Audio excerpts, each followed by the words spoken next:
Iya, kembali lagi di Apa Kabar Indonesia Pagi. Pemirsa masih bersama dua narasumber kita, kembali melanjutkan pertanyaan saya yang tadi sebelum jeda, yang mungkin bisa lebih dibahas kali ini adalah bagaimana kemudian sistem kerjasamanya, kemudian penentuan siapa yang berhak dalam melakukan pengecekan ini, pihak-pihak mana saja. Ini mungkin bisa langsung dijawab oleh Dr. Alex, karena posisinya saya lihat ini ada di Lombok nih, di lokasi dekat MotoGP yang waktu kemarin itu viral. Bagaimana Dr. Alex? Ya, jadi tentu kita melihat bahwa ini ada kepanitiaan dan kemudian ada organizing committee yang melaksanakan. Dan di atasnya itu juga ada beberapa organisasi yang bisa melakukan kerjasama dalam menyusun dukungan-dukungan di dalam rangka pelaksanaan MotoGP internasional tersebut. Jadi dalam hal ini tentu ini yang menjadi evaluasi bagi kita sebagai Satgas untuk bisa memberikan koreksi terhadap event organizer.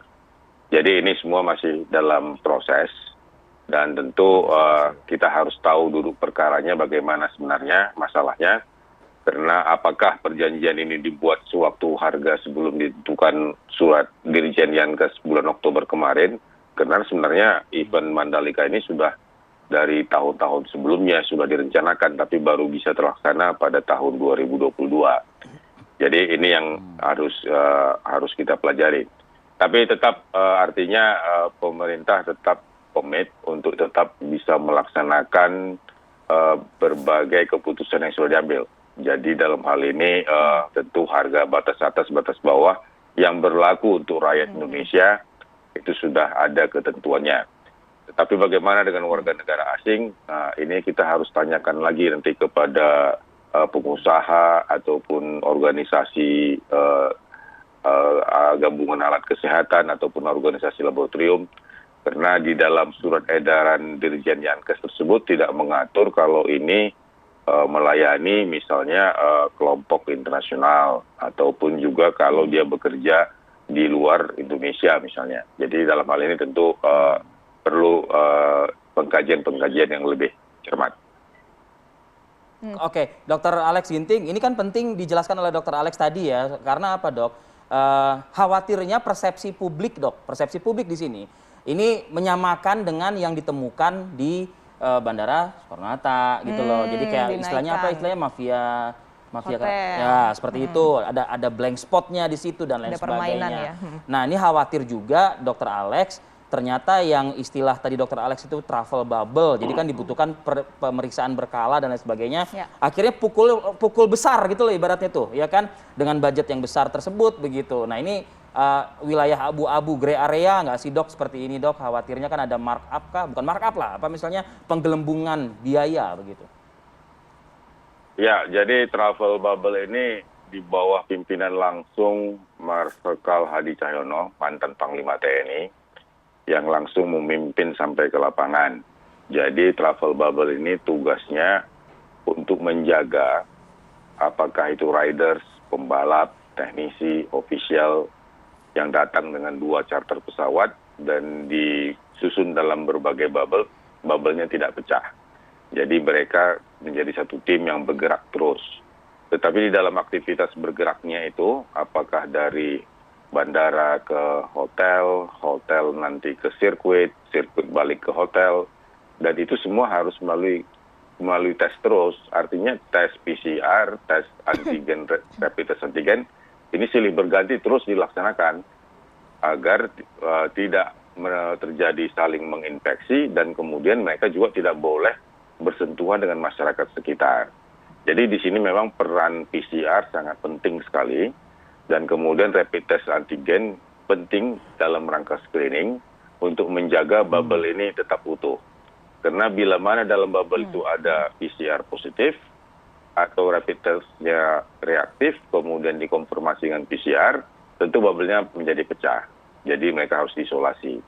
Jadi sampai saat ini mereka masih bisa testing semua dan kemudian masih bisa melakukan uji coba sirkuit dan kita lihat uji cobanya masih berjalan terus. Jadi oleh karena itu memang mengenai harga ini memang kita harus tanyakan kepada organizing committee-nya. Karena memang kebetulan organizing committee dengan Satgas Bubble itu sesuatu hal yang berbeda.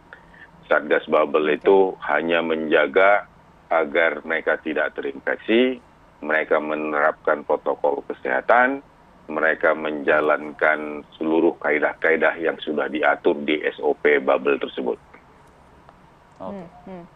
Baik. Tapi sampai dengan saat ini, Dr. Alex, sebetulnya sudah ada temuan dari hasil investigasi yang dilakukan atau belum? Duduk perkaranya sampai dengan saat ini mungkin sudah sampai mana sebetulnya permasalahannya ini? Ya, jadi artinya dari Satgas Bubble ini sudah mendengar. Tapi bagi Satgas Bubble yang penting adalah jadwal terus berjalan. Sementara pengkajian, evaluasi mungkin dilakukan oleh pihak yang lain. Mungkin dari Dinkes, mungkin juga dari Kementerian Kesehatan, tapi mungkin yang paling pas itu adalah dari Kementerian Kesehatan. Karena mereka sebenarnya menjadi regulator untuk menentukan bagaimana itu PCR, rapid test antigen sebagai alat diagnostik dan juga sebagai alat di dalam rangka mendukung penanggulangan COVID ini. Tentunya dengan harga yang sudah diatur antara Jawa Bali dan di luar Jawa Bali. Oke, saya ke Pak Randi Teguh deh. Pak Randi, ekivalen nggak sih Pak PCR mahal hasil lebih akurat gitu ya? Harusnya. Gimana Pak? Ya, sebenarnya nggak terlalu hubungan langsung ya, tapi bisa juga berhubungan langsung. Begini, pada saat pemerintah menentukan harga PCR kemarin 275 di Jawa Bali, memang kalau kami lihat di IKTWL KTP, karena sekarang alat kesehatan banyak masuk di IKTWL KTP, bahkan Mas Arief kami juga bisa cek, di situ langsung masuk ke reagen PCR, langsung kelihatan tuh harga-harganya. Memang banyak harga-harga itu range-nya antara mulai dari 200.000 sampai dengan ada yang 500-600.000. Nah ini memang mengapa ada harga yang lebih murah dan harga yang lebih mahal itu juga terkait dengan bisa kualitas karena sensitivitas dan sebagainya, terkait juga dengan teknologinya ya. Jadi kalau sistemnya misalnya tesnya yang dengan proses sekali jalan otomatis mengurangi human error tentunya, tentu ini nanti terkait juga dengan hasil. Jadi memang banyak sekali parameter yang bisa mempengaruhi hasil. Nah tentu dengan teknologi yang lebih baik, sensitivitas yang lebih baik, apalagi dengan sekarang yang Omicron, apakah reagennya bisa mendeteksi yang namanya S-gene target failure dan sebagainya, atau spesifik gene pada Omicron dan sebagainya. Ini juga mempengaruhi. Ya memang sih biasanya dengan biasanya di tempat-tempat di mana teknologi terlibat tentu kualitas terkait dengan harga biaya ya. Sama kalau kita beli notebook, beli handphone atau dan sebagainya dengan harga yang lebih mahal biasanya kualitasnya lebih baik. Ya itu penting saya tanyakan Pak Randy karena mengingat ya Mandalika menjadi perhatian dan didatangi oleh banyak pihak dan menjadi sorotan dunia. Nah ini yang terbaik semua di situ, makanya harganya agak mahal. Betul, gitu ya. Betul, sesuai dengan omongan tadi mungkin salah satunya adalah kualitasnya lebih baik, mengurangi human error. Pak Randy. Ya saya kira mungkin saya sepakat dengan Dr. Alex Ginting ya. Saya kira juga mungkin harus dilakukan penjajakan atau diinvestigasi dulu lebih lanjut apa sih? Karena memang yang kami dengar seperti di beberapa daerah wilayah provinsi ya di mana alat PCR-nya terbatas, mereka terpaksa mungkin hanya bisa mengambil sampel dan pemeriksaannya harus dikirim ke kota dan provinsi lain dan itu kan tentu menyebabkan biaya lebih tinggi dan sebagainya. Apa yang terjadi di sana? Apakah karena memang ada standar-standar tertentu barangkali yang tadi disampaikan Pak Alex Ginting terkait dengan event internasional dan sebagainya. Saya juga nggak tahu, itu lebih baik diinvestigasi sih. Karena memang kalau dari sisi teknologi yang saya katakan bahwa memang kalau dari teknologi alat-alat PCR, alat pemeriksaan itu berbagai macam cara, berbagai macam sistem, manual, otomatis dan sebagainya, itu yang membuat yang saya bilang analoginya. Kalau memang kita mau ke Surabaya kan ada pilihan naik pesawat, naik bis, jalan darat, bahkan naik motor, naik sepeda, kan harganya nggak bisa sama. Sebenarnya itu sih. Ya, baik. Baik, Pak Randy Teguh dan juga Brigadir Jenderal TNI Purnawirawan Dr. Alexander Ginting. Terima kasih atas waktu Anda berdua pagi ini. Dokter dan juga Pak Randy, sehat selalu untuk Anda tentunya. Selamat pagi. Assalamualaikum. Selamat pagi. Terima kasih banyak, Pak. Selamat Itu mungkin pagi, tadi sudah Dr. cukup. Salam Ya. sehat, Pak.